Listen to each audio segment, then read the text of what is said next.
9 જૂને જમ્મુ કાશ્મીરના વૈષ્ણોદેવી કટરાથી શ્રદ્ધાળુઓ ભરેલી બસ શિવખોડી તરફ જઈ રહી હતી ત્યારે આતંકવાદીઓએ બસ પર ફાયરિંગ કર્યું હતું। આ હુમલામાં 10 લોકોના મોત થયા હતા, જેને કારણે દેશભરમાં રોષ જોવા મળી રહ્યો છે।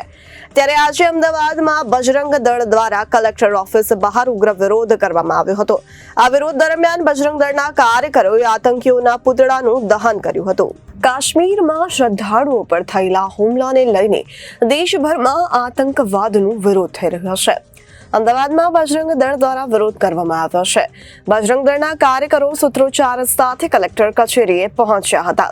કલેક્ટર કચેરી બહાર 100 થી વધુ કાર્યકરોએ વિરોધ દરમિયાન આતંકીઓના પુતળાનું દહન કર્યું હતું। પુતળા દહન કર્યા બાદ કાર્યકરોએ જિલ્લા કલેક્ટરને આવેદનપત્ર આપ્યું હતું, જેમાં ભવિષ્યમાં આ પ્રકારની ઘટના ન બને તે માટે પગલાં લેવા માટેની માંગ કરી હતી। સ્થાનિક લોકોની તપાસ કરવાની માંગ બજરંગ દળના સંયોજક ભાવેશ ઠક્કરે જણાવ્યું હતું કે શ્રદ્ધાળુઓ ભરેલી બસ દર્શન માટે જ હતી ત્યારે હુમલો કરવામાં આવ્યો છે। હુમલાની ઘટના નિંદનીય છે। આતંકવાદીઓને સ્થાનિક મદદ મળે છે, તેના વિના આ પ્રકારના હુમલા ન થઈ શકે, જેથી અમે સરકાર પાસે માંગ કરીએ છીએ કે સ્થાનિક લોકોની તપાસ કરવામાં આવે, જેનો પણ હુમલામાં સંડોવણી હોય તેની સામે પગલાં લેવામાં આવે। ભાવેશ ઠક્કર, બજરંગ દળ કર્ણાવતી ક્ષેત્ર સંયોજક।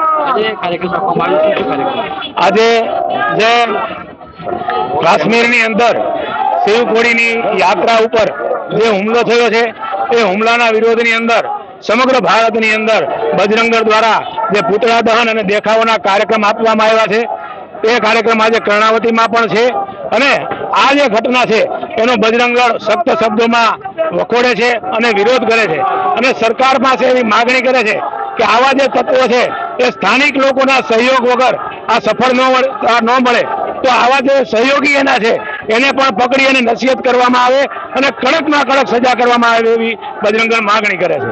Bureau report, Janadesh news, Ahmedabad.